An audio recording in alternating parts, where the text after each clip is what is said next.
Hi aspirants, welcome to Success Secret 2024 current affairs year round level 2 questions లో భాగంగా మీకు ఈ వీడియోలో ఒక 10 క్వశ్చన్స్ అందించబోతున్నానండి. అంటే చాలా మంది మిత్రులు కూడా మనకు కొంచెం ఎక్కువ క్వశ్చన్స్ ఒక్కొక్క వీడియోలో ఎక్కువ క్వశ్చన్స్ కవర్ అయ్యే విధంగా చూడండి అని కోరిన నేపథ్యంలో మరి మీకు ఇది ఒక 10 క్వశ్చన్స్ అయితే అందించబోతున్నాను. లెవెల్ 2 క్వశ్చన్ స్టేట్మెంట్ క్వశ్చన్స్ అండి. మరి ప్రతి క్వశ్చన్ కూడా చాలా ఇంపార్టెంట్ అయినటువంటి క్వశ్చన్స్ ని పిక్ చేసి మీకు అందించడం జరుగుతుంది. కాబట్టి మీరు వీడియో మొత్తం ఫుల్ గా చూడండి. మరి 10 క్వశ్చన్లు కానీ మీరు చూసారంటే ఈ 10 క్వశ్చన్లలో దాదాపు మనం డైరెక్ట్ క్వశ్చన్స్ కనుక చూస్తే ఒక 40 క్వశ్చన్స్ లాగా గమనించవచ్చు. మరి ఈ మధ్యన పోటీ పరీక్షల్లో లెవెల్ 2 క్వశ్చన్స్ ఎక్కువగా వస్తున్నటువంటి నేపథ్యంలో మరి వాటికి అనుకూలంగా రూపొందించినటువంటి ఈ క్వశ్చన్స్ మీకు ఎంతో ఉపయోగపడతాయి. కాబట్టి తప్పక వీడియో మొత్తం చూడండి. మీకు ఖచ్చితంగా వీడియో చూసిన వెంటనే వదిలేయకుండా లైక్ చేయండి. మీరు లైక్ చేయడం వల్ల ఇంకా చాలా మంది మీలాంటి మిత్రులకు ఆ, వెళ్ళే అవకాశం ఉంటుంది. కాబట్టి మీ కంపల్సరీ లైక్ చేయండి. మరి ఈ వీడియోకు నేను కనీసం ఒక 500 లైక్లైనా వస్తాయని ఆశిస్తున్నాను. ఖచ్చితంగా లైక్ చేయండి. అదే విధంగా షేర్ చేయండి మీ మిత్రులందరికీ. మీ మిత్రులందరూ కూడా తెలియజేయండి ఈ విధంగా సక్సెస్ సీక్రెట్ లో లెవెల్ 2 క్వశ్చన్స్ అనేవి అందుబాటులో ఉంటున్నాయి అనేది కంపల్సరీ మీ ఫ్రెండ్స్ అందరికి తెలియజేయండి. అదే విధంగా యాప్ లో ఉన్నటువంటి మన క్వశ్చన్స్ కూడా మీరు ఖచ్చితంగా కరెంట్ అఫైర్స్ క్వశ్చన్స్ ఖచ్చితంగా ప్రాక్టీస్ చేసే ప్రయత్నం అయితే చేయండి. మీకు కంపల్సరీ ఇది ఉపయోగపడుతుంది. ఓకే అండి. మరి మన యాప్ కు సంబంధించినటువంటి లింక్ అనేది డిస్క్రిప్షన్ లో ఉంది. ఖచ్చితంగా మరి ఆ డిస్క్రిప్షన్ పై లో ఉన్న లింక్ పై మీరు క్లిక్ చేసి మన సక్సెస్ సీక్రెట్ యాప్ ను కూడా మీరు ఇన్స్టాల్ చేసుకోవచ్చు. మరి ముందుగా మనం ఇప్పుడు క్వశ్చన్స్ లోకి వెళ్ళినట్లయితే ఈ క్రింది ప్రకటనలను పరిగణించండి అని మరి అన్ని కూడా మొత్తం స్టేట్మెంట్ క్వశ్చన్స్ ఉన్నాయండి. మీరు ఈ విషయాన్ని గమనించాలి. 10 కూడా స్టేట్మెంట్ క్వశ్చన్స్ ఉన్నాయి కాబట్టి మీరు ఒకసారి గమనించాల్సి అయితే ఉంటుంది. స్టేట్మెంట్ ఏ, ప్రధాని నరేంద్ర మోడీ 2024 జూలై 8, 9 తేదీల్లో రష్యా, ఆస్ట్రియాలో పర్యటించారు. బి, ప్రధాని మోడీకి ఆస్ట్రియా అత్యున్నత పౌర పురస్కారమైన order of saint Andrew the apostle లభించింది. సి, మొదటి apostle of Jesus patron saint అయిన సెయింట్ ఆండ్రూ జ్ఞాపకార్థం దీన్ని 1698లో ప్రారంభించారు. దాదాపు 40 ఏళ్ల తర్వాత భారత ప్రధాని ఆస్ట్రియాలో అడుగుపెట్టడం ఇదే తొలిసారి అని 4 క్వశ్చన్స్ అయితే ఇవ్వడం జరిగింది. మరి ఈ నాలుగింటిలో పై ప్రకటనలో సరైనవి ఏవి అనేది అడగడం జరిగింది. మరి దీంట్లో కనుక మనం చూసినట్లయితే మరి ఒక్కసారి మరి స్టేట్మెంట్ ఏ చూసినట్లయితే మరి భారత ప్రధాని అయితే జూలై 8, 9, 10 ఈ 3 తేదీల్లో కూడా మరి అదేవిధంగా రష్యా, ఆస్ట్రియా ఈ 2 దేశాల్లో కూడా పర్యటించినటువంటి మాట వాస్తవమే.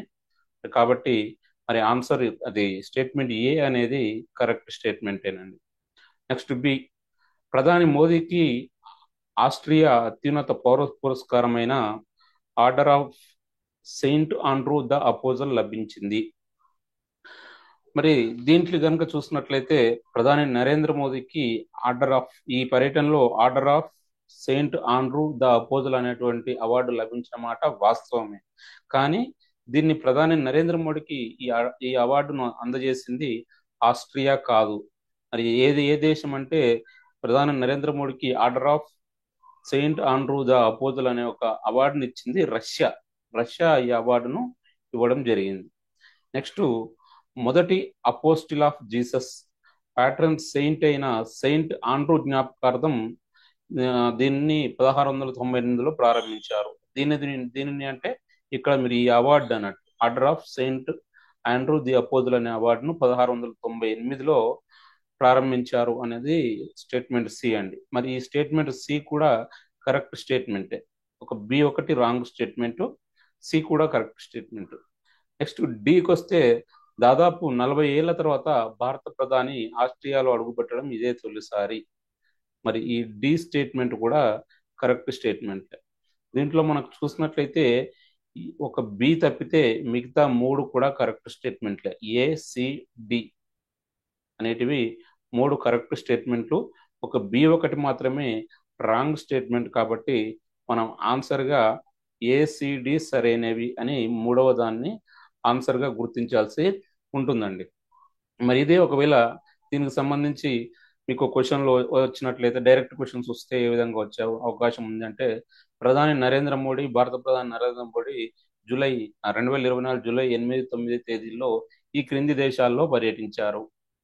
అంటే ఏ దేశాల్లో పర్యటించారంటే, 4 ఆప్షన్లు, ఒక 2 ఆప్షన్స్ ఇవి ఉన్నట్టు ఏముంటాయి? Russia, Austria. మరి ప్రధాని నరేంద్ర మోడీకి order of saint Andrew the అపోజిల్ అనే పురస్కారాన్ని ప్రదానం చేసిన దేశం ఏది అంటే రష్యా. రష్యా ఇటీవల ఎవరికి order of saint Andrew the అపోజిల్ అనే అవార్డును ప్రదానం చేసింది అంటే భారత ప్రధాని నరేంద్ర మోడీకి. మరి భారత ప్రధాని 40 ఏళ్లలో ఈ దేశంలో పర్యటించడం ఇదే తొలిసారి. అంటే ఏ దేశంలో పర్యటించడం తొలిసారి అంటే ఆస్ట్రియాలో అనేది మనం, అంటే ఏ విధంగా క్వశ్చన్ ఇచ్చినా కూడా, డైరెక్ట్ క్వశ్చన్ ఇచ్చినా కూడా మనం ఆన్సర్ చేసే విధంగా ఉండాలి. మొత్తానికి కాన్సెప్ట్ మనం గమనించినట్లయితే మనకు క్వశ్చన్ ఏ విధంగా వచ్చినా కూడా మనం ఆన్సర్ చేసే విధంగా ఉంటుందండి. కాబట్టి ఈ విషయాన్ని గమనించాల్సి ఉంటుంది. నెక్స్ట్ సెకండ్ క్వశ్చన్ చూద్దాం. సెకండ్ క్వశ్చన్ చూసినట్లయితే 2024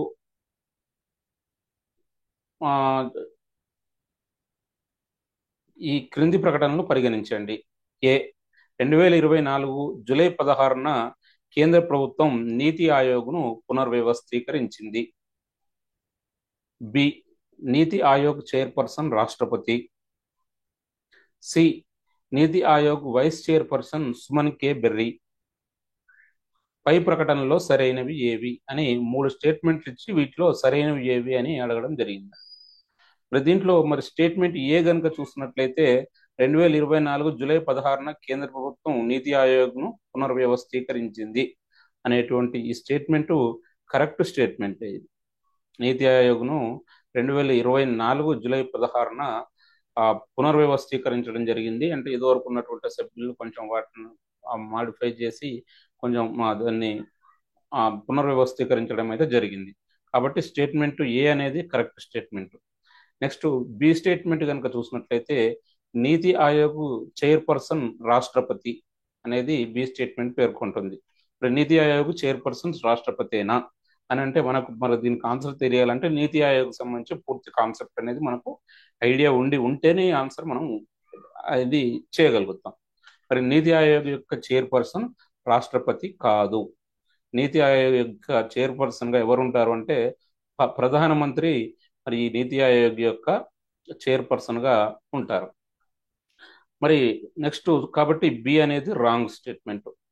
నెక్స్ట్ చూసినట్లయితే నీతి ఆయోగ్ వైస్ చైర్పర్సన్ సుమన్ కే బెర్రీ.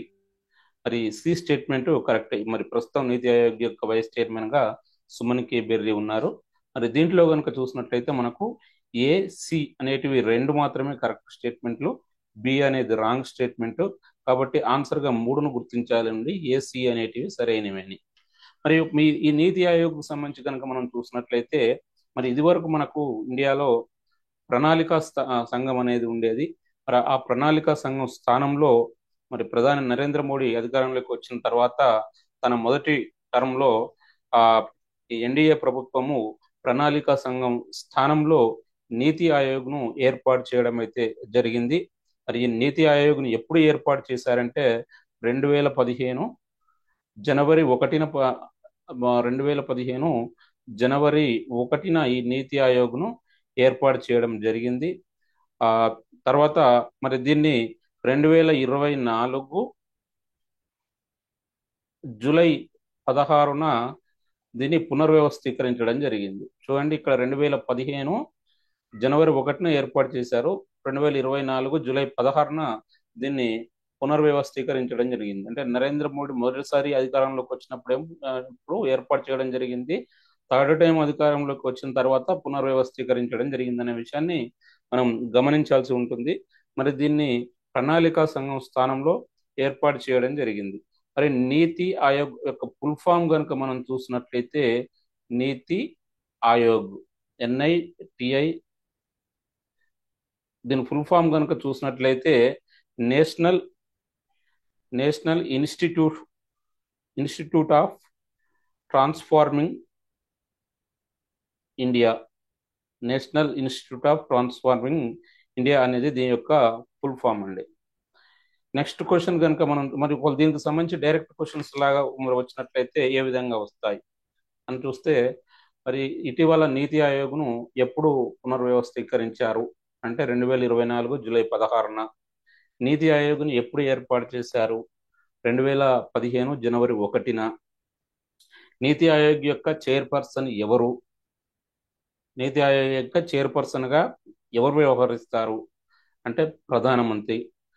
నీతి ఆయోగ్ ప్రస్తుత చైర్పర్సన్ ఎవరు అని ఇచ్చి దాంట్లోనే నరేంద్ర మోడీ అని ఒక మల్టిపుల్ MCQ, తర్వాత సుమన్ కే బేరి అని ఇంకొక MCQ కనుక ఇచ్చినట్లయితే ఇక్కడ కన్ఫ్యూజ్ అయ్యే అవకాశం ఉంటుంది.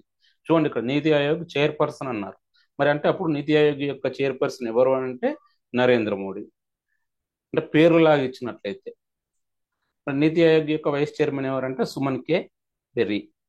మరి ఈ నీతి ఆయోగ్ను ఏ సంఘం స్థానంలో ఏర్పాటు చేశారు అంటే ప్రణాళిక సంఘం స్థానంలో ఈ నీతి ఆయోగ్ను ఏర్పాటు చేయడం జరిగింది అనే విషయాన్ని మనము పరిగణలోకి తీసుకోవాల్సినటువంటి అవసరం ఉంది. నెక్స్ట్ చూసినట్లయితే మరి ఇది కూడా నీతి ఆయోగ్కు సంబంధించినటువంటి క్వశ్చన్ అండి. క్రింది ప్రకటనలను పరిగణించండి. ఏ, నీతి ఆయోగ్ 2024 జూలై 4న సంపూర్ణత అభియాన్ కార్యక్రమాన్ని ప్రారంభించింది. బి, భారతదేశంలోని అత్యంత వెనుకబడిన ప్రాంతాల అభివృద్ధిని వేగవంతం చేయడం సంపూర్ణత అభియాన్ లక్ష్యం. సి, నీతి ఆయోగ్ను 2015 జనవరి 1న స్థాపించారు అని 3 స్టేట్మెంట్లు ఇచ్చి దీంట్లో పై ప్రకటనలో సరైనవి ఏవి అని అడగడం జరిగిందండి. మరి ఇటీవల నీతి ఆయోగ్ అయితే ఈ యొక్క సంపూర్ణత అభియాన్ అనే కార్యక్రమాన్ని ప్రారంభించడం జరిగింది. దాన్ని ఎప్పుడు ప్రారంభించిందంటే 2024 జూలై 4న అనేది ఈ స్టేట్మెంట్ కరెక్ట్ స్టేట్మెంటే.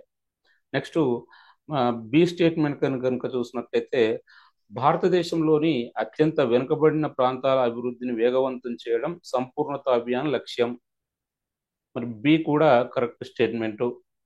నెక్స్ట్ సి, నీతి ఆయోగ్ను 2015 జనవరి 1న స్థాపించారు అంటే సి కూడా కరెక్ట్ స్టేట్మెంటే. 3ంటికి 3 కూడా కరెక్ట్ స్టేట్మెంట్లే, అన్ని కరెక్ట్ స్టేట్మెంట్లే కాబట్టి ఆన్సర్గా అన్ని సరైనవి అనేది ఇవ్వాల్సి ఉంటుంది. చూడండి, ఇది మరి ఇటీవల కనుక చూస్తున్నట్లయితే మరి నీతి ఆయోగ్ 2024 జూలై 4న ఒక కార్యక్రమాన్ని ప్రారంభించడం జరిగింది. దాని పేరు సంపూర్ణత అభియాన్. మరి ఈ సంపూర్ణత అభియాన్ యొక్క లక్ష్యం ఏంటి అంటే మరి భారతదేశంలోని అత్యంత వెనుకబడిన ప్రాంతాల అభివృద్ధిని వేగవంతం చేయడమే ఈ కార్యక్రమం యొక్క ముఖ్య ఉద్దేశం.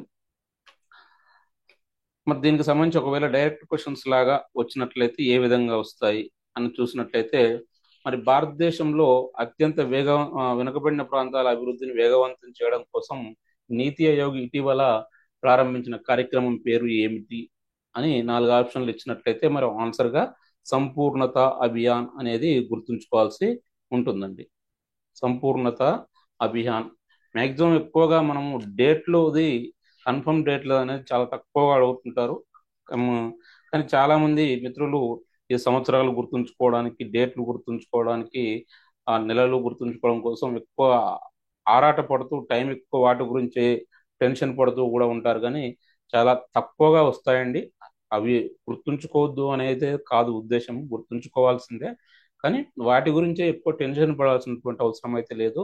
దానికి ఒక టోటల్ ఆ కాన్సెప్ట్ను అర్థం చేసుకోవాల్సినటువంటి అవసరం అయితే ఉంటుంది. ఇప్పుడు ఉదాహరణకి ఇదే సంపూర్ణత అభియాన్ది కనుక మనం తీసుకున్నట్లయితే, ఈ సంపూర్ణత అభియాన్ను ఎప్పుడు ప్రారంభించారంటే 2024 జూలై 4న ప్రారంభించడం జరిగింది. ఈ సంపూర్ణత అభియాన్ కార్యక్రమాన్ని ప్రారంభించినటువంటి సంస్థ ఏది అని అంటే నీతి ఆయోగ్. దీని యొక్క సంపూర్ణత అభియాన్ యొక్క లక్ష్యం ఏంటి అంటే భారతదేశంలోని అత్యంత వెనుకబడిన ప్రాంతాల అభివృద్ధిని వేగవంతం చేయడం అనేది మనం కాన్సెప్ట్ను గుర్తుంచుకునే విధంగా ఉండాలి. నెక్స్ట్ క్వశ్చన్ చూద్దాం. ఇది ఫోర్త్ క్వశ్చన్. క్రింది ప్రకటనలను పరిగణించండి.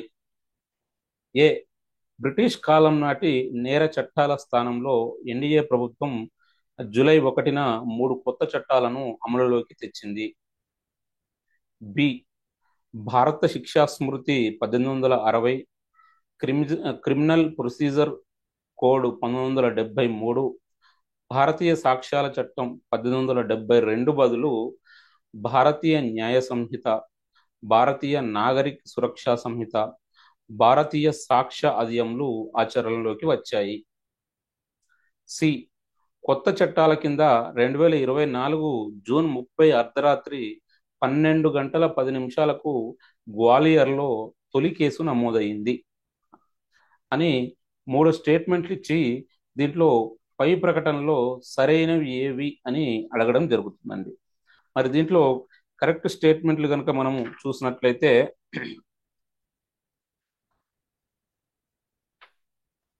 దీంట్లో మనం కరెక్ట్ స్టేట్మెంట్ కనుక ఒకసారి చూసినట్లయితే ఇటీవల 2024 జూలై 1 నుంచి కొత్త చట్టాలు అయితే మరి మన ఇండియాలో రావడం జరిగింది, అమల్లోకి రావడం జరిగింది.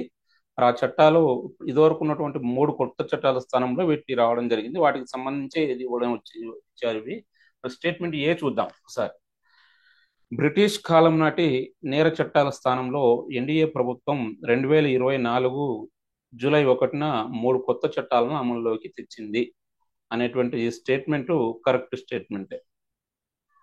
నెక్స్ట్ బి, భారత శిక్షా స్మృతి 1860, క్రిమినల్ ప్రొసీజర్ కోడ్ 1973, భారతీయ సాక్ష్యాల చట్టం 1872 బదులు భారతీయ న్యాయ సంహిత, భారతీయ నాగరిక సురక్షా సంహిత, భారతీయ సాక్ష్య అధియంలు ఆచరణలోకి వచ్చాయి. మరి స్టేట్మెంట్ బి కూడా కరెక్ట్ స్టేట్మెంట్ అయినండి. నెక్స్ట్ స్టేట్మెంట్ సి కనుక చూసినట్లయితే కొత్త చట్టాల కింద 2024 జూన్ 30 అర్ధరాత్రి 12:10 గ్వాలియర్లో తొలి కేసు నమోదయ్యింది అనేది స్టేట్మెంట్ సి పేర్కొంటుంది. మరి స్టేట్మెంట్ సి కూడా కరెక్టే. అది 3 కూడా కరెక్ట్ స్టేట్మెంట్లే కాబట్టి ఇక్కడ మనం ఆన్సర్గా అన్నీ సరైనవి అని ఆన్సర్ ఇవ్వాల్సి ఉంటుంది.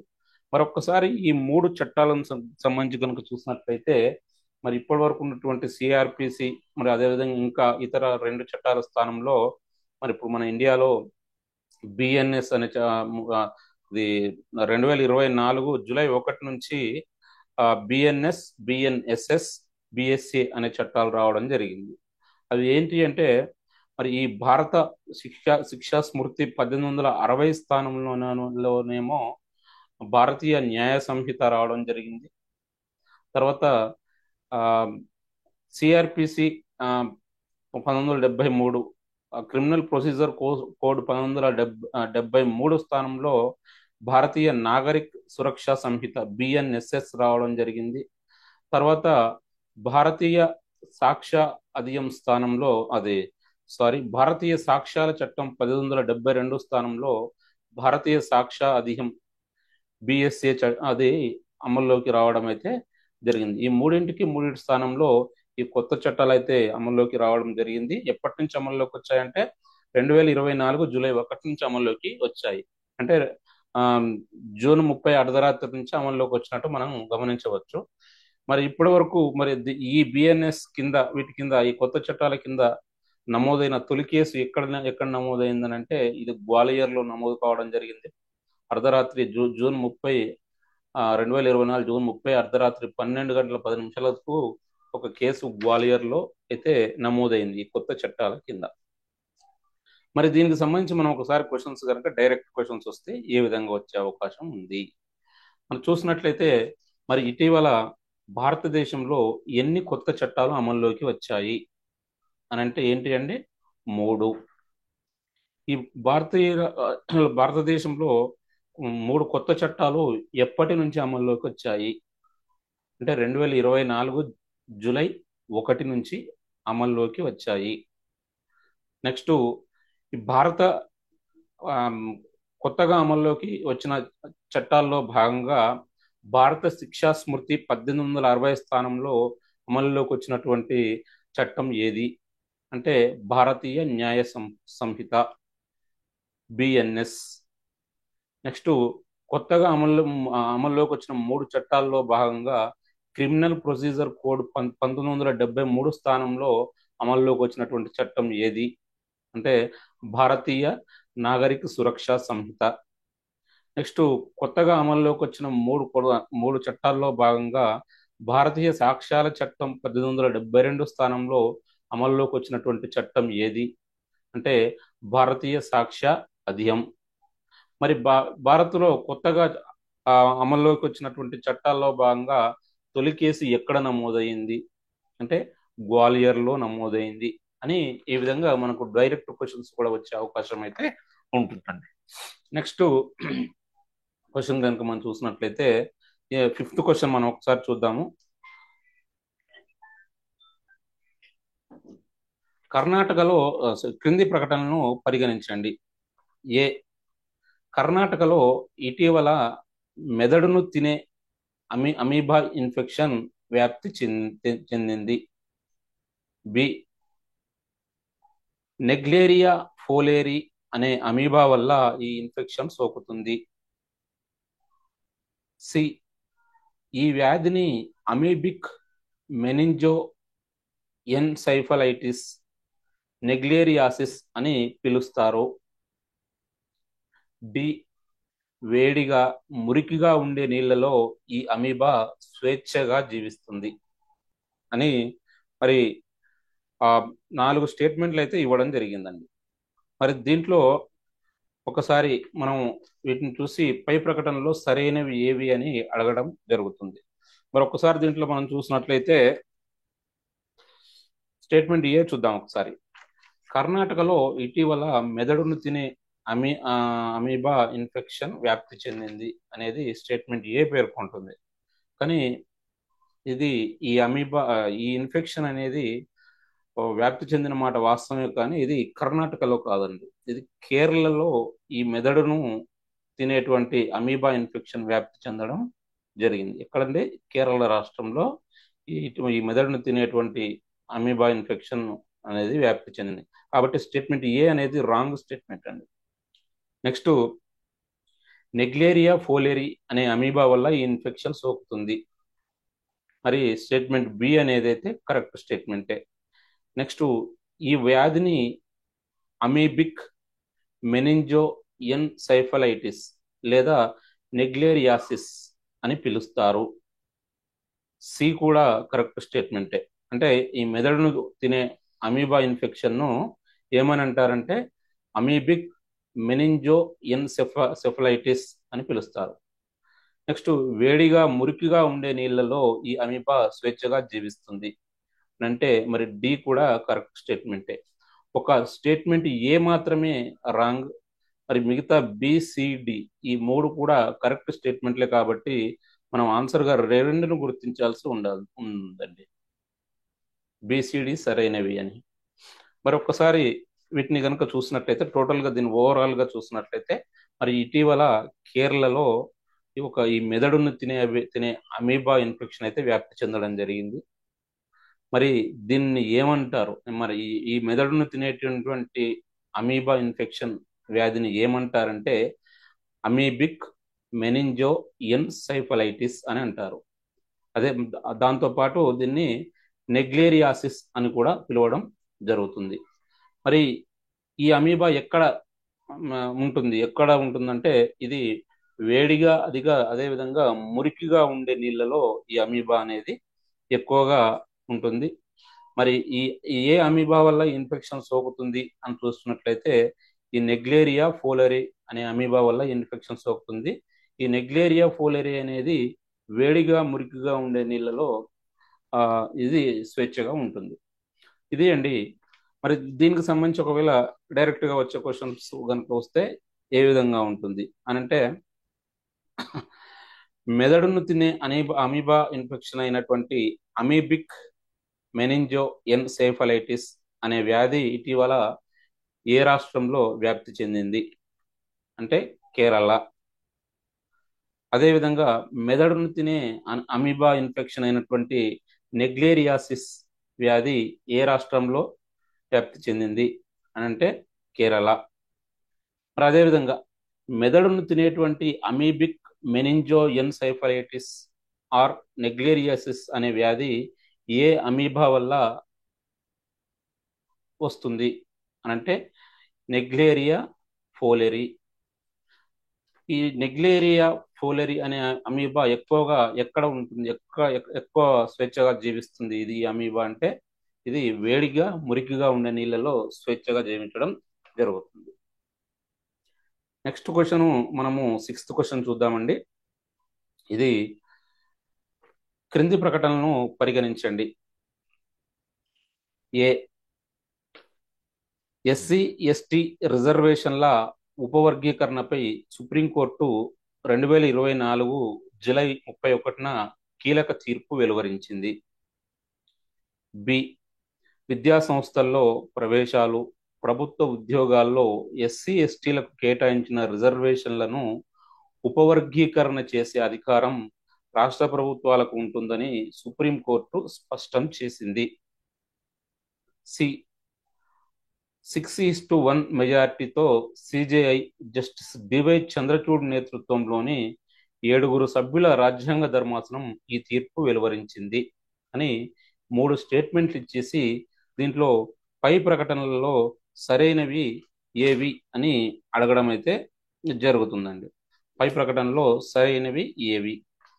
మరి స్టేట్మెంట్ ఏ గనుక మనం చూసినట్లయితే మరి ఈ ఎస్సీ ఎస్టీ రిజర్వేషన్ల ఉపవర్గీకరణపై సుప్రీంకోర్టు అయితే 2024 జూలై 31న తీర్పు అయితే వెలువరించడం అయితే జరిగింది. కాబట్టి ఈ స్టేట్మెంట్ ఏ అనేది కరెక్ట్ స్టేట్మెంటే. నెక్స్ట్ విద్యా సంస్థల్లో ప్రవేశాలు, ప్రభుత్వ ఉద్యోగాల్లో ఎస్సీ ఎస్టీలకు కేటాయించిన రిజర్వేషన్లను ఉపవర్గీకరణ చేసే అధికారం రాష్ట్ర ప్రభుత్వాలకు ఉంటుందని సుప్రీంకోర్టు స్పష్టం చేసింది. బి స్టేట్మెంట్ కూడా కరెక్ట్. నెక్స్ట్ 6:1 మెజార్టీతో సిజేఐ జస్టిస్ డివై చంద్రచూడ్ నేతృత్వంలోని 7 సభ్యుల రాజ్యాంగ ధర్మాసనం తీర్పు వెలువరించింది అంటే సి కూడా కరెక్ట్ స్టేట్మెంటే. 3ంటికి 3 కూడా కరెక్ట్ స్టేట్మెంటే కాబట్టి మనం ఆన్సర్గా అన్ని సరైనవి అని మనం ఆన్సర్ ఇవ్వాల్సి అయితే ఉంటుందండి. మరి ఇటీవల అంటే 2024 జూలై 1న సుప్రీంకోర్టు అయితే మరి ఎస్సీ ఎస్టీ రిజర్వేషన్ల ఉపవర్గీకరణపై ఒక తీర్పునైతే వెలువరించడం జరిగింది. మరి ఆ తీర్పులో ఏమని పేర్కొందంటే ఈ ఈ ఉపవర్గీకరణను చేసే అధికారం రాష్ట్ర ప్రభుత్వాలకు ఉంటుందని సుప్రీంకోర్టు స్పష్టం చేయడం అయితే జరిగింది. మరి సుప్రీంకోర్టు ప్రధాన న్యాయమూర్తి అయినటువంటి జస్టిస్ డివై చంద్రచూడ్ నేతృత్వంలోని రాజ్యాంగ ధర్మాసనం ఈ తీర్పును వెలువరించింది. మరి ఈ తీర్పు ఏ నిష్పత్తిలో వెలువరించింది అంటే 6:1 అంటే ఒక్కరు విభేదించారు 7లో, 6 అనుకూలంగా తీర్పును ఇవ్వడంతో మరి ఇదైతే దీంట్లో ఈ ఎస్సీ ఎస్టీ రిజర్వేషన్ ఉపవర్గీకరణ అంశం రాష్ట్ర ప్రభుత్వాలకు ఉంటుందని సుప్రీంకోర్టు తీర్పును వెలువరించినట్టు మనం భావించవచ్చు. మరి ఇది ఒకవేళ దీనికి సంబంధించి డైరెక్ట్ క్వశ్చన్ కనుక వచ్చినట్లయితే ఏ విధంగా వచ్చే అవకాశం ఉంది అని అంటే ఎస్సీ ఎస్టీ రిజర్వేషన్ల ఉపవర్గీకరణ చేసే అధికారం రాష్ట్ర ప్రభుత్వాలకు ఉంటుందని ఇటీవల తీర్పును వెలువరించిన కోర్టు ఏది అనిచ్చి సుప్రీంకోర్టు, తర్వాత మద్రాస్ హైకోర్టు, తర్వాత తెలంగాణ హైకోర్టు, ఇట్లా 4 ఆప్షన్లు ఇచ్చి ఉండొచ్చు. మరి మనకైతే ఆన్సర్ అయితే ఏంటి అంటే ఈ తీర్పు ఇచ్చింది ఏ కోర్టు? సుప్రీంకోర్టు. మరి అదేవిధంగా ఎస్సీ ఎస్టీ రిజర్వేషన్ల ఉపవర్గీకరణ చేసే అధికారం రాష్ట్ర ప్రభుత్వాలకే ఉంటుందని తీర్పునిచ్చిన సుప్రీంకోర్టు రాజ్యాంగ ధర్మాసనానికి నేతృత్వం వహించింది ఎవరు అంటే జస్టిస్ డివై చంద్రచూడ్. ఇది ఏ ఈస్ట్లో ఇచ్చారంటే 6:1 ఈస్ట్లో ఇవ్వడం అయితే జరిగింది. నెక్స్ట్ చూసినట్లయితే ఇది కూడా సుప్రీంకోర్టు తీర్పుకు సంబంధించినటువంటి అంశమే. 7th క్వశ్చన్, క్రింది ప్రకటనలను పరిగణించండి. 7. 1. ఏ విడాకులు తీసుకున్న ముస్లిం మహిళల విషయంలో సుప్రీంకోర్టు 2024 జూలై 10న కీలక తీర్పు వెలువరించింది. బి. విడాకులు తీసుకున్న మహిళ నేర శిక్షా స్మృతి సిఆర్పిసిలోని సెక్షన్ 125 ప్రకారం భర్త నుంచి భరణం కోరొచ్చని వెల్లడించింది. సి. భరణం కోరడానికి ముస్లిం మహిళల చట్టం అడ్డురాదని స్పష్టం చేసింది. డి.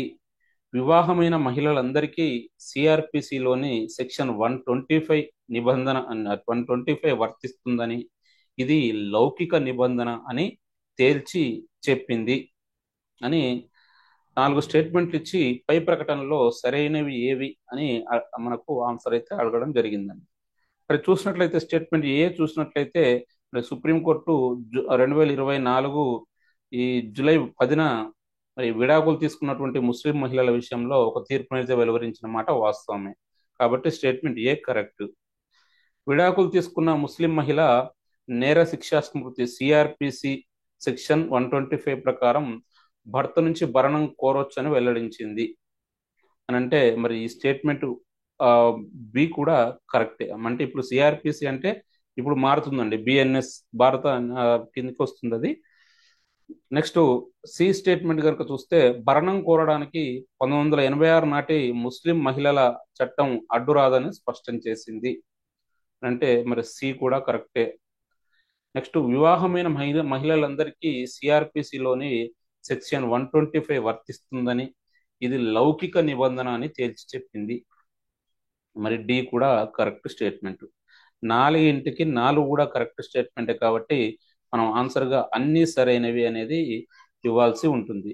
మరి జూలై 10 2024 జూలై 10 సుప్రీంకోర్టు మరి విడాకులు తీసుకున్నటువంటి ముస్లిం మహిళల విషయంలో ఇచ్చినటువంటి ఒక తీర్పు ఏంటి అంటే వీళ్ళు ఈ సిఆర్పిసిలోని సెక్షన్ 125 ప్రకారం భర్త నుంచి భరణం కోరొచ్చని వెల్లడించడం జరిగింది. మరి అదే విధంగా ఈ భరణం కోరడానికి వీరికి ఈ ముస్లిం మహిళలకు 1986 నాటి ముస్లిం మహిళల చట్టం అడ్డురాదని స్పష్టం కూడా చేయడం జరిగింది. ఈ వివాహమైనటువంటి మహిళలందరికీ కూడా ఈ సిఆర్పిసిలోని సెక్షన్ 125 వర్తిస్తుందని, ఇది లౌకిక నిబంధన అని కూడా సుప్రీంకోర్టు పేర్కొంది. దీనికి సంబంధించి ఒకవేళ డైరెక్ట్ క్వశ్చన్ కనుక వస్తే ఏ రకంగా లెవెల్ 1 క్వశ్చన్ వస్తే ఏ రకంగా వస్తుంది అంటే మరి విడాకులు తీసుకున్న ముస్లిం మహిళ సిఆర్పిసిలోని సెక్షన్ 125 ప్రకారం భర్త నుంచి భరణం కోరొచ్చని ఇటీవల తీర్పునిచ్చిన కోర్టు ఏది అంటే సుప్రీంకోర్టు. మరి అదే విధంగా విడాకులు తీసుకున్న మహిళ సిఆర్పిసిలోని ఏ సెక్షన్ ప్రకారం భర్త నుంచి భరణం కోరొచ్చని ఇటీవల సుప్రీంకోర్టు తీర్పును వెల్లడించింది అని అంటే సెక్షన్ 125. మరి అదేవిధంగా విడాకులు తీసుకున్న ముస్లిం మహిళ భర్త నుంచి భరణం కోరడానికి ఏ చట్టం అడ్డురాదని ఇటీవల సుప్రీంకోర్టు వెల్లడించింది అంటే 1986 నాటి ముస్లిం మహిళల రక్షణ చట్టం అడ్డురాదు. మరి ఇది వివాహమైన మహిళలందరికీ సిఆర్పిసిలోని ఏ సెక్షన్ వర్తిస్తుందని ఇటీవల సుప్రీంకోర్టు వెల్లడించింది అంటే సెక్షన్ 125. వివాహమైనటువంటి మహిళలందరికీ కూడా ఈ సెక్షన్ వర్తిస్తుందని, దీని ద్వారా భర్త నుంచి భరణం కోరవచ్చని సుప్రీంకోర్టు వెల్లడించింది. ఇది ఈ 125 సెక్షన్ అనేది ఇది ఒక లౌకిక నిబంధన అని కూడా సుప్రీంకోర్టు తేల్చి చెప్పింది. నెక్స్ట్ మనం చూసినట్లయితే 8 క్వశ్చన్ మనం చూసినట్లయితే ఇది మనకు UPSC union public service commission కు సంబంధించిందండి. యూపీఎస్సికి సంబంధించినటువంటి క్వశ్చన్. యూపీఎస్సి క్రింది ప్రకటనలను పరిగణించండి. ఏ. యూపీఎస్సి చైర్పర్సన్ గా ఐఏఎస్ అధికారి ప్రీతి సూదన్ నియమితులయ్యారు. బి. మనోజ్ సోని రాజీనామా చేయడంతో ఆ స్థానంలో ప్రీతి సూదన్ నియమితులయ్యారు. సి. ప్రీతి సూదన్ 2025 ఏప్రిల్ 29 వరకు ఈ పదవిలో కొనసాగనున్నారు అని 3 స్టేట్మెంట్లు అయితే ఇవ్వడం జరిగిందండి. మరి ఈ 3 స్టేట్మెంట్లలో మరి పై ప్రకటనలో సరైనవి ఏవి అని అడగడం జరిగింది. మరి సరైనవి ఏవి అని కనుక చూసినట్లయితే మనం ఒకసారి చూసినట్లయితే స్టేట్మెంట్ ఏ కనుక చూసినట్లయితే యూపీఎస్ చైర్పర్సన్ గా ఐఏఎస్ అధికారి ప్రీతి సూదన్ నియమితులయ్యారు. అంటే మరి ఇది కరెక్ట్ స్టేట్మెంటే. మనోజ్ సోని రాజీనామా చేయడంతో ఆ స్థానంలో ప్రీతి సుదన్ నియమితులయ్యారు. బి కూడా కరెక్ట్ స్టేట్మెంటే. ప్రీతి సుదన్ 2025 ఏప్రిల్ 29 వరకు ఈ పదవిలో కొనసాగనున్నారు. C also right statement. మూడింటికి మూడు కూడా కరెక్ట్ స్టేట్మెంట్ కాబట్టి మనం ఇక్కడ ఆన్సర్ గా అన్ని సరైనవి అనేది ఇవ్వాల్సి ఉంటుంది. మనం మరి యూపీఎస్సికి సంబంధించి కనుక మనం ఒకసారి చూసినట్లయితే మరి యూపీఎస్సీ చైర్మన్ గా ఇప్పటి వరకు మనోజ్ సోని ఉండేవారు. మరి ఆయన పదవి కాలం ఇంకా ఉన్నప్పటికీ కూడా మరి ఆ రాజీనామా చేయడంతో ఆ స్థానంలో మరి ఐఏఎస్ అధికారిని అయినటువంటి ప్రీతి సూదన్ ను యూపీఎస్సీ చైర్పర్సన్ గా నియమించడం అయితే జరిగింది. మరి ఈ ఆ ప్రీతి సూదన్ ఎప్పుడు నియమితులు కావడం జరిగిందంటే 2024 ఆగస్టు 1న బాధ్యతలు చేపట్టడం చేపట్టడం జరిగింది. మరి 2024 ఆగస్టు 1 నుంచి 2025 ఏప్రిల్ 29 వరకు ప్రీతి సుదన్ మరి యూపీఎస్సీ చైర్పర్సన్ గా ఉండనున్నారు. మరి ఈ యూపీఎస్సీకి సంబంధించి మరి స్టాటిక్ జీకేకి పాలిటీ మరి కంటెంట్ వైడ్లో కనుక మనం చూసినట్లయితే మరి యూపీఎస్ని మన భారత రాజ్యాంగంలోని ఆర్టికల్ 316 ప్రకారం ఏర్పాటు చేయడం అయితే జరిగింది. మరి యూపీఎస్ ని మొదట ఫెడరల్ పబ్లిక్ సర్వీస్ కమిషన్ అని మరి బ్రిటిష్ వారి సమయంలో 1926 అక్టోబర్ 1న దీన్ని ఏర్పాటు చేయడం అయితే జరిగింది. అక్టోబర్ 1. అప్పుడు ఏమైనా వారు దీన్ని అంటే ఫెడరల్ సర్వీస్ కమిషన్ అని పిలిచేవారు, ఫెడరల్ పబ్లిక్ సర్వీస్ కమిషన్ అని పిలిచేవారు. మరి ఇప్పుడు ఈ యూపీఎస్సి చైర్పర్సన్ గా నియమితులు కావడం కోసం ఏంటి దీనికి ఉండాల్సినటువంటి అర్హత ఏంటంటే మరి ఈ కేంద్రం కానీ కేంద్ర రాష్ట్ర ప్రభుత్వాల్లో కనీసం 10 సంవత్సరాల సర్వీస్ పూర్తి చేసుకొని ఉండాలి. మరి అదేవిధంగా వీరు ఎప్పటి వరకు ఉండొచ్చు అంటే వీరి యొక్క పదవి కాలము 6 సంవత్సరాలు కానీ ఉంటుంది, లేదంటే ఒకవేళ 65 సంవత్సరాలు నిండినా కానీ ఉంటుంది. ముందుగా ఏది అయితే అది అమల్లోకి అయితే వస్తుంది. అంటే మరి దీనికి సంబంధించి కనుక మనం చూసినట్లయితే మరి ఈ యూపీఎస్సిలో దాదాపుగా చూస్తే చైర్మన్తో సహా కలుపుకొని 9 నుంచి 11 మంది సభ్యుల వరకు ఉండవచ్చు. యూపీఎస్సిలో 9 నుంచి 11 మంది సభ్యులు ఉండవచ్చు. మరి ఇప్పుడు యూపీఎస్సి చైర్పర్సన్ గా నియమితులైనటువంటి ప్రీతి సూదన్ మహిళా అధికారిని. మరి యూపీఎస్సికి మొట్టమొదటి మహిళా చైర్పర్సన్ ఎవరు అని గనక మనం చూసినట్లయితే మొదటి మహిళా చైర్పర్సన్ రోజ్ మిల్లన్ బాద్యు. యూపీఎస్సి మొట్టమొదటి మహిళా చైర్పర్సన్ రోజ్ మిల్లన్ బాద్యు. మరి అదేవిధంగా మరి ఈ యూపీఎస్సి మొదటి చైర్మన్ ఎవరు అంటే అది చూసినట్లయితే మరి యూపీఎస్సి మొదటి చైర్మన్ అంటే ఫెడరల్ పబ్లిక్ సర్వీస్ కమిషన్ గా ఉన్నప్పుడు చైర్మన్ ఏమో సర్ రోజ్ బార్కర్. మరి అదేవిధంగా మరి ఇప్పుడు ఈ యూపీఎస్సిగా అయిన తర్వాత మొదటి చైర్మన్ ఎవరు అని కనుక చూసినట్లయితే మొదటి భారతీయ చైర్మన్ ఎవరని కనుక చూసినట్లయితే హెచ్కే కృపలాని. ఇది మనకు ఈ యూపీఎస్సికి సంబంధించినటువంటి అంశం అండి. మరి ఒకవేళ దీనికి సంబంధించి మనకు డైరెక్ట్ క్వశ్చన్స్ వచ్చినట్లయితే ఏ విధంగా వచ్చే అవకాశం ఉంటుంది అంటే యూపీఎస్సి చైర్పర్సన్ ఎవరు అంటే ప్రీతి సూదన్ ఎప్పుడు బాధ్యతలు చేపట్టారు? 2024 ఆగస్టు 1న బాధ్యతలు చేపట్టారు. యూపీఎస్సి చైర్పర్సన్ గా ప్రీతి సూదన్ ఎప్పటి వరకు పదవిలో ఉండనున్నారు అంటే 2025 ఏప్రిల్ 29 వరకు. ఎవరి స్థానంలో ప్రీతి సూదన్ యూపీఎస్సి చైర్మన్ గా నియమితులయ్యారు అంటే మనోజ్ సోని స్థానంలో. యూపీఎస్సిలో ఎంతమంది సభ్యులు ఉండవచ్చు అంటే 9 నుంచి 11 మంది. మరి అదేవిధంగా యూపీఎస్సిని ఎప్పుడు ఏర్పాటు చేశారు అంటే 1926 అక్టోబర్ 1. అప్పుడు ఫెడరల్ పబ్లిక్ సర్వీస్ కమిషన్ అని అనేవారు. మరి యూపీఎస్సి యొక్క మొదటి మహిళా చైర్పర్సన్ ఎవరు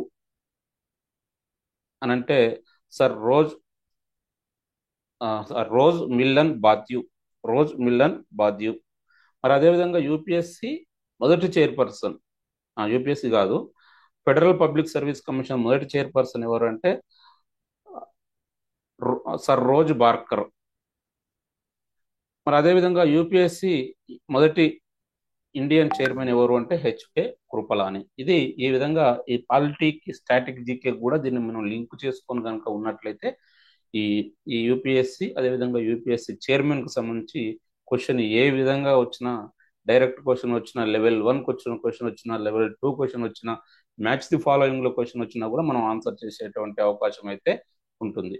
ఈ విధంగా మీరు ఈ కేవలం క్లాస్ను వినడమే కాకుండా ఖచ్చితంగా నోట్స్ కూడా మీరు సొంతంగా పక్కన ఒక నోట్బుక్ పెట్టుకొని ఆ నోట్స్ కూడా రాసుకుంటూ ఉన్నట్లయితే మీకు ఎంతో ఉపయోగకరంగా ఉంటుంది. ఖచ్చితంగా ప్రయత్నం చేయండి. మరి అదేవిధంగా మన యాప్లో మరి అప్లోడ్ చేసే ఈ టెస్ట్ను ఖచ్చితంగా ప్రాక్టీస్ చేయండి. అన్లిమిటెడ్ టైం మీరు ప్రాక్టీస్ చేసుకోవచ్చు.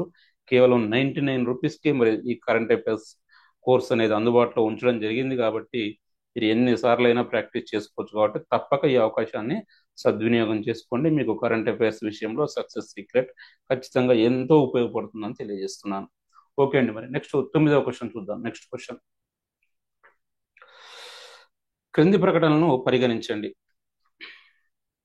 ప్రజలను విపత్తుల నుంచి రక్షించేందుకు ప్రభుత్వ ఆస్తుల రక్షణ నిబంధనల ఉల్లంఘనపై కఠిన చర్యలు తీసుకునేందుకు తెలంగాణ రాష్ట్ర ప్రభుత్వం హైడ్రా అనే నూతన స్వతంత్ర వ్యవస్థను ఏర్పాటు చేసింది. బి. హైడ్రా పూర్తి పేరు Hyderabad disaster response and asset protection agency. C. HYDRAA chairman municipal శాఖ మంత్రి. డి. హైడ్రా కమిషనర్గా ఐపీఎస్ అధికారి ఏవి రంగనాథ్ను నియమించారు అని 4 స్టేట్మెంట్ ఇచ్చేసి మరి ఈ పై ప్రకటనలో సరైనవి ఏవి అని అడగడం జరుగుతుంది. మరి వీటిలో కరెక్ట్ స్టేట్మెంట్లు ఏవి అని అడగడం జరుగుతుంది. మరి ఇటీవల కనుక చూసినట్లయితే మరి తెలంగాణ రాష్ట్ర ప్రభుత్వం అయితే ఈ యొక్క హైడ్రా అనే ఒక కొత్త సంస్థను అయితే ఏర్పాటు చేయడం అయితే జరిగింది, రేవంత్ రెడ్డి ప్రభుత్వం. దానికి సంబంధించినటువంటి ఇది క్వశ్చన్ అండి. హైడ్రా అనే దాన్ని మన అంటే ఈ హైదరాబాద్ చుట్టుపక్కల ప్రాంతాల్లో దానికోసము దీన్ని ఏర్పాటు చేయడం అయితే జరిగింది. ఓకే, మరి మనం మొదటగా స్టేట్మెంట్ ఏ చూద్దాం. ప్రజలను విపత్తుల నుంచి రక్షించేందుకు ప్రభుత్వ ఆస్తుల రక్షణ నిబంధనల ఉల్లంఘనపై కఠిన చర్యలు తీసుకునేందుకు తెలంగాణ రాష్ట్ర ప్రభుత్వం హైడ్రా అనే నూతన స్వతంత్ర వ్యవస్థని ఏర్పాటు చేసింది. ఈ statement A correct. Next, HYDRAA పూర్తి పేరు Hyderabad disaster response and asset protection agency. Hyderabad disaster response and asset protection agency. మరి బి కూడా correct statement. Next, C. HYDRAA chairman municipal శాఖ మంత్రి. మరి సి అనేది రాంగ్ స్టేట్మెంట్ అండి. ఎందుకంటే హైడ్రా చైర్మన్ మున్సిపల్ శాఖ మంత్రి కాదు. హైడ్రా చైర్మన్ ఎవరు అని అంటే ముఖ్యమంత్రి హైడ్రాకు చైర్మన్ గా వ్యవహరిస్తారు. నెక్స్ట్, హైడ్రా కమిషనర్ గా ఐపీఎస్ అధికారి ఏవి రంగనాథ్ను నియమించారు. మరి రంగనాథ్ గారిని నియమించడం జరిగింది హైడ్రా కమిషనర్ గా. కాబట్టి డి అనేది కరెక్ట్ స్టేట్మెంట్. ఏబిడి ఈ 3 స్టేట్మెంట్లు కరెక్ట్ స్టేట్మెంట్లు. సి అనేది ఒక్కటి రాంగ్ స్టేట్మెంట్ కాబట్టి మనం ఆన్సర్ గా 1ని గుర్తించాల్సి ఉంటుందండి. ఏబిడి సరైనవి అనేది. ఇది మరి ఈ హైడ్రాది కనుక చూసినట్లయితే హెచ్ఎండిఏ పరిధిలో ఉన్నటువంటి ఈ చెరువులను, ఇతర ప్రభుత్వ స్థలాలు, వాటి రక్షణ, అదేవిధంగా ఎవరైనా వాటిని ఆక్రమణలకు గురి చేసినట్లయితే వాటిని రికవరీ చేసుకోవడం, అదేవిధంగా వాటిని ప్రజలకు ఏమైనా విపత్తులు కనుక వచ్చినట్లయితే మరి వాటిని రక్షించడం, ఈ అన్ని విధులను కేటాయిస్తూ ఈ యొక్క ఒక కొత్త నూతన స్వతంత్ర వ్యవస్థను అయితే ఏర్పాటు చేయడం జరిగింది సీఎం రేవంత్ రెడ్డి. దాన్ని హైడ్రా పేరుతో Hyderabad disaster response and asset protection agency అనే ఒక పేరుతో, హైడ్రా పేరుతో మరి దీన్ని ఏర్పాటు చేయడం జరిగింది. దీనికి మొట్టమొదటి కమిషనర్గా ఐపీఎస్ అధికారి అయినటువంటి ఏవి రంగనాథ్ను నియమించడం జరిగింది. మరి ఈ హైడ్రాకు మా ముఖ్యమంత్రి చైర్మన్గా వ్యవహరించడం అయితే జరుగుతుందండి. ఇది ఒక స్వతంత్ర వ్యవస్థ. మరి దీనికి సంబంధించి మరి ఈ హైడ్రా అనేది దీని పరిధి కేవలం హైదరాబాద్ చుట్టుపక్కల ప్రాంతం వరకు మాత్రమేనండి. మరి ఆ హెచ్ఎండిఏ పరిధి వరకు మాత్రమే, గ్రేటర్ హైదరాబాద్ పరిధి వరకు మాత్రమే దీని యొక్క విధులు కానీ, అధికారాలు కానీ, అన్ని బాధ్యతలు కానీ ఉంటాయనే విషయాన్ని మనం గమనించాలి. రాష్ట్రం మొత్తం అయితే కాదు. మరి దీనికి సంబంధించి ఒకవేళ క్వశ్చన్ వచ్చినట్లయితే, హైడ్రా తెలంగాణ రాష్ట్ర ప్రభుత్వం ఇటీవల ఏర్పాటు చేసిన నూతన స్వతంత్ర వ్యవస్థ హైడ్రాకు చైర్మన్ ఎవరు అని చేసి, 1 రేవంత్ రెడ్డి, 2 ఏవి రంగనాథ్, 3 తర్వాత పొన్నం ప్రభాకర్, 4 కోమటిరెడ్డి వెంకటరెడ్డి అని ఈ విధంగా 4 ఆప్షన్లు కనుక డైరెక్ట్ క్వశ్చన్ లో కనుక ఇచ్చినట్లయితే మనము మరి ఇక్కడ రేవంత్ రెడ్డి ఉన్నారు, ఇక్కడ రంగనాథ్ ఉన్నారని పప్పులో కాలైతే వేయొద్దు. ఎందుకనంటే చైర్మన్ అని అడిగాడు అక్కడ. చైర్మన్ అని అడిగినప్పుడు చైర్మన్ గా ముఖ్యమంత్రి ఉంటారు కాబట్టి, ముఖ్యమంత్రి స్థానంలో ఎవరు ఉంటే వారే చైర్మన్ గా ఉంటారు కాబట్టి ఇక్కడ మనం ఆన్సర్ గా రేవంత్ రెడ్డి అనేది ఇవ్వాల్సి ఉంటుంది. అదే ఒకవేళ కమిషనర్ అని అడిగినట్లయితే, కమిషనర్ గా చూసినట్లయితే అక్కడ ఏవి రంగనాథ్ అనేది మనం ఇవ్వాల్సి ఉంటుంది. మరి కొంతమంది కూడా, ఇంకొంచెం మంది దీని గురించి అవగాహన లేకుండా, హైడ్రా గురించి లేని వాళ్ళు మళ్ళీ ఏమనుకుంటారంటే, ఇదంతా అర్బన్ కాబట్టి మున్సిపాలిటీల పరిధిలోకి వస్తుంది కాబట్టి ఒకవేళ మున్సిపల్ చైర్మన్ దీనికి ఉంటాడేమో, చైర్మన్ గా ఉంటాడేమో అని కూడా కొంతమంది అనుకుంటారు. కానీ అది కాదు. ఈ హైడ్రాకు చైర్మన్ గా ముఖ్యమంత్రి ఉంటారు. దీనికి మొదటి కమిషనర్ గా ఐపీఎస్ అధికారి అయినటువంటి రంగనాథ్ నియమితులు కావడం అయితే జరిగింది. దీని యొక్క ముఖ్య విధి, హైడ్రా యొక్క ముఖ్య విధి ఏంటి అంటే, ప్రజలను విపత్తుల నుంచి రక్షించడం, ప్రభుత్వ ఆస్తుల రక్షణ, అదేవిధంగా నిబంధనల ఉల్లంఘనలపై కఠిన చర్యలు. ఈ చెరువులు కానివ్వండి, ఇతర ప్రభుత్వ స్థలాలు కానీ, మిగతా ఇంకా ఏదైనా విషయమైనా కూడా. నెక్స్ట్ చివరిది లాస్ట్ క్వశ్చన్ కండి మనం చూసినట్లయితే, ఈ 10th క్వశ్చన్ ఒక్కసారి చూద్దాం. క్రింది ప్రకటనలను పరిగణించండి. ఇది చూసినట్లయితే, సివిల్ సర్వీసెస్ అభ్యర్థుల కోసం ప్రధానమంత్రి నరేంద్ర మోడీ 2024 జూలై 2న ఢిల్లీలో నిర్మాణ్ పోర్టల్ను ప్రారంభించారు.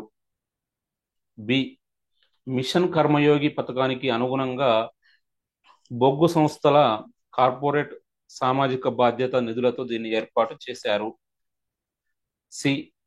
దేశవ్యాప్తంగా బొగ్గు గనులున్న 39 జిల్లాల్లో సివిల్ సర్వీసెస్ పరీక్షలకు సన్నద్ధమవుతున్న ఆర్థికంగా వెనుకబడిన అభ్యర్థులు, ఎస్సీ ఎస్టీ యువతులు, థర్డ్ జెండర్లకు ప్రయోజనం కల్పించేందుకు వీలుగా దీన్ని తీసుకొచ్చారు. ఇందులో భాగంగా ప్రిలిమ్స్ పాస్ అయి 8 లక్షల రూపాయల లోపు వార్షిక ఆదాయం ఉన్న అభ్యర్థులకు 2 లక్షల ప్రోత్సాహకాన్ని అందించనున్నారు అని ఇక్కడ 4 స్టేట్మెంట్లు ఇవ్వడం జరిగిందండి. మరి ఈ 4 స్టేట్మెంట్లలో కనుక మనం చూసినట్లయితే, ఇది పై ప్రకటనలో సరైనవి ఏవి అని అడగడం అయితే జరిగింది. సరైనవి ఏవి అని అడగడం జరిగింది. మరి దీన్ని కనుక మనం చూసినట్లయితే, ఒక్కసారి స్టేట్మెంట్ ఏ మనం చూసినట్లయితే, సివిల్ సర్వీసెస్ అభ్యర్థుల కోసం ప్రధానమంత్రి నరేంద్ర మోడీ 2024 జూలై 2న ఢిల్లీలో నిర్మాణ్ పోర్టల్ను ప్రారంభించారు అని ఈ స్టేట్మెంట్ ఏ పేర్కొంటుంది. మరి ఈ స్టేట్మెంట్ ఏ అనేది రాంగ్ స్టేట్మెంట్ అండి. ఎందుకనంటే ఈ సివిల్ సర్వీసెస్ అభ్యర్థుల కోసము నిర్మాణ్ పోర్టల్ను ఢిల్లీలో ప్రారంభించింది వాస్తవమే. అది కూడా 2024 జూలై 2నే ప్రారంభించారు. కానీ దీన్ని ప్రారంభించింది ప్రధానమంత్రి నరేంద్ర మోడీ కాదు. దీన్ని ప్రారంభించింది ఎవరు అయ్యా అని కనుక మనం చూసినట్లయితే, దీన్ని ప్రారంభించిన వారు కేంద్ర బొగ్గు గనుల శాఖ మంత్రి అయినటువంటి మన కిషన్ రెడ్డి గారు, గంగాపురం కిషన్ రెడ్డి గారు. మరి ఈ నిర్మాణ్ అనే పోర్టల్ను ప్రారంభించడం జరిగింది. దీన్ని ప్రారంభించింది నరేంద్ర మోడీ కాదు కాబట్టి ఈ స్టేట్మెంట్ ఏ అనేది రాంగ్. దీన్ని ప్రారంభించింది ఎవరు అంటే కిషన్ రెడ్డి. నెక్స్ట్ మిషన్ కర్మయోగి పథకానికి అనుగుణంగా బొగ్గు సంస్థల కార్పొరేట్ సామాజిక బాధ్యత నిధులతో దీన్ని ఏర్పాటు చేశారు అని అంటే బి అనేది కరెక్ట్ స్టేట్మెంటే అండి. అంటే ఈ మిషన్ కర్మయోగి అనే పథకంలో భాగంగా మరి ఈ బొగ్గు సంస్థల యొక్క కార్పొరేట్ సామాజిక బాధ్యత CSR social CR SR social C CSR corporate social responsibility CSR అండి. కార్పొరేట్ సోషల్ రెస్పాన్సిబిలిటీ బాధ్యతలతో ఈ నిర్మాణ్ పోర్టల్ను ఏర్పాటు చేయడం జరిగింది. బి అనేది కరెక్ట్ స్టేట్మెంటే.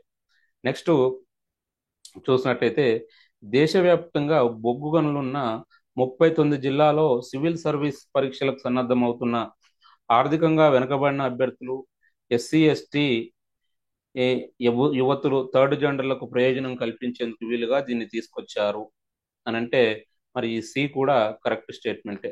మరి ఈ దేశవ్యాప్తంగా బొగ్గు గనులు ఉన్నటువంటి 39 జిల్లాల్లోని మరి సివిల్స్ కు ప్రిపేర్ అవుతున్నటువంటి ఎకనామికల్లీ బ్యాక్వర్డ్ క్లాస్ కు చెందిన వారు, అదేవిధంగా ఎస్సీ ఎస్టీ, అదేవిధంగా మహిళలు, అదేవిధంగా థర్డ్ జెండర్లకు ప్రయోజనం కలిగించే విధంగా ఈ నిర్మాణ్ పోర్టల్ని అయితే తీసుకురావడం జరిగింది.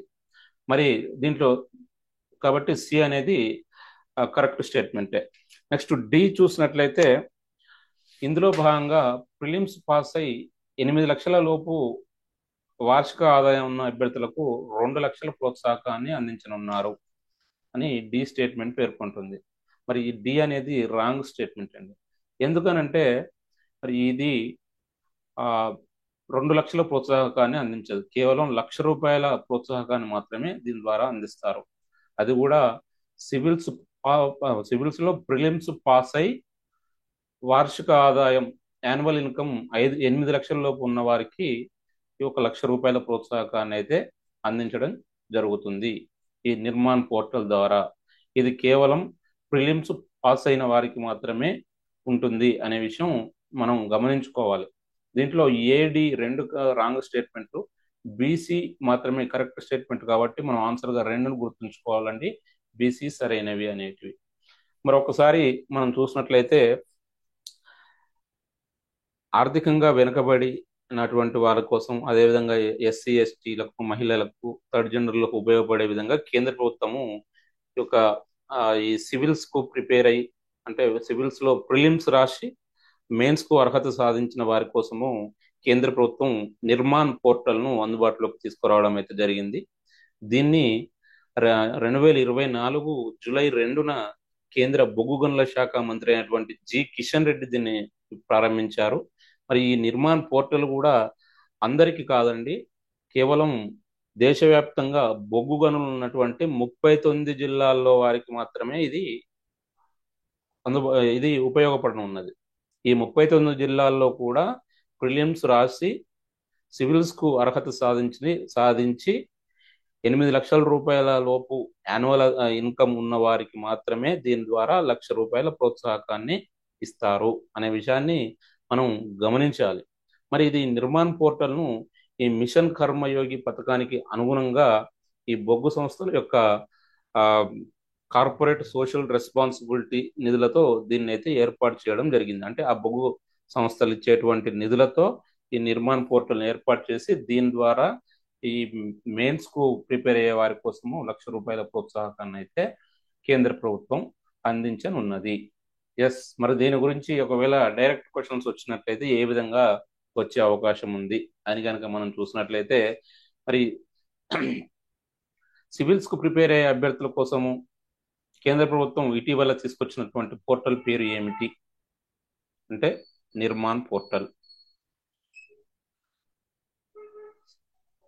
సివిల్ సర్వీసెస్ అభ్యర్థుల కోసము నిర్మాణ్ పోర్టల్ ను ప్రారంభించిన వారు ఎవరు అంటే కేంద్ర బొగ్గు గనుల శాఖ మంత్రి జి కిషన్ రెడ్డి. ఈ నిర్మాణ్ పోర్టల్ ను ఏ విధంగా ఏర్పాటు చేశారు అంటే మిషన్ కర్మయోగి పథకానికి అనుగుణంగా ఈ బొగ్గు సంస్థల యొక్క కార్పొరేట్ సోషల్ రెస్పాన్సిబిలిటీ నిధులతో దీన్ని ఏర్పాటు చేయడం జరిగింది. ఈ నిర్మాణ్ పోర్టల్ ద్వారా ఎన్ని జిల్లాలలోని సివిల్ సర్వీసెస్ అభ్యర్థులకు ప్రయోజనకరం కలగనున్నది అంటే 39 జిల్లాలు. అంటే బొగ్గు గనులు ఉన్నటువంటి ఈ 39 జిల్లాల్లో వారికి మాత్రమే ఇది ఉపయోగపడనున్నది. మరి ఇది నిర్మాణ్ పోర్టల్ ద్వారా సివిల్ సర్వీస్ ప్రిపేర్ అయ్యే అభ్యర్థులకు నిర్మాణ్ పోర్టల్ ద్వారా ఎంత ప్రోత్సాహకాన్ని కేంద్ర ప్రభుత్వం అందించనున్నది అంటే ₹1,00,000 ప్రోత్సాహకం. అది కూడా వార్షిక ఆదాయం 8 లక్షల లోపు ఉండాలి. ఉంటేనే ఇది ఉపయోగపడుతుంది. ఇది అండి ఈ నిర్మాణ్ పోర్టల్కు సంబంధించినటువంటి అంశం. మొత్తానికైతే మీరు కోరిన విధంగానే మరి ఈ వీడియోలో మీకు 10 క్వశ్చన్స్ అందించడం అయితే జరిగింది. మరి ఇవి కాన్సెప్ట్ ఓరియంటెడ్గా మొత్తం ఇవ్వడం జరిగింది కాబట్టి వీటిని మీరు కూడా నోట్స్ లాగా రాసుకుంటూ ఉన్నట్టయితే మీకు ఎంతో ప్రయోజనకరంగా ఉంటాయి. మీరు 1-2 సార్లు వీడియోని మొత్తం చూడండి. మధ్యలో ఏ కొంత మిస్ అయినా కూడా మీకు ఏదో ఒక టాపిక్ మిస్ అయ్యే అవకాశం ఉంటుంది కాబట్టి పూర్తిగా మొదటి నుంచి చివరి వరకు మొత్తం వీడియో మొత్తం చూడండి. మరి మీ విలువైన సలహాలు సూచన కూడా ఖచ్చితంగా కామెంట్ రూపంలో తెలియజేసే ప్రయత్నం అయితే చేయండి. మీరు కామెంట్ రూపంలో తెలియజేస్తేనే నాకు కూడా రియాలిటీ ఏ విధంగా ఉంది అనేది అర్థమై దాని ప్రకారం మరిన్ని వీడియోలు చేయడానికి అవకాశం ఉంటుంది కాబట్టి తప్పక మీరు కామెంట్ని అయితే మంచిగా మీరు ఏ విధంగా చేసినా పర్లేదు, నేను చేసే వరకు మీకు ప్రయోజనకరంగా ఉంటుందని అనిపించితే నన్ను ప్రోత్సహించినా పర్లేదు. ప్లస్ లేదు మీకు వేరే రకంగా అనిపించిన చేసినా కూడా మీరు ఏది చేసినా కూడా రిసీవ్ చేసుకోవడానికి నేను రెడీగా ఉన్నాను కాబట్టి ఖచ్చితంగా మీ విలువైన సలహాలు సూచనలు కామెంట్ రూపంలో ఇవ్వడం అయితే మర్చిపోకండి. మరి అదేవిధంగా తప్పక సక్సెస్ సీక్రెట్కు ప్రోత్సాహం అందించండి. యాప్ను ఇన్స్టాల్ చేసుకోండి. అతి తక్కువ ధరకు ₹99కి అందించడం జరుగుతుంది కాబట్టి 1 year వ్యాలిడిటీతో అన్లిమిటెడ్ టైం మీరు ఎన్నిసార్లైనా ప్రాక్టీస్ చేసుకోవచ్చు కాబట్టి మరి సక్సెస్ సీక్రెట్ కూడా మీరు సహకరించాలని కోరుకుంటూ మరొక వీడియోతో మళ్ళీ కలుద్దాం. Thank you. Best of luck.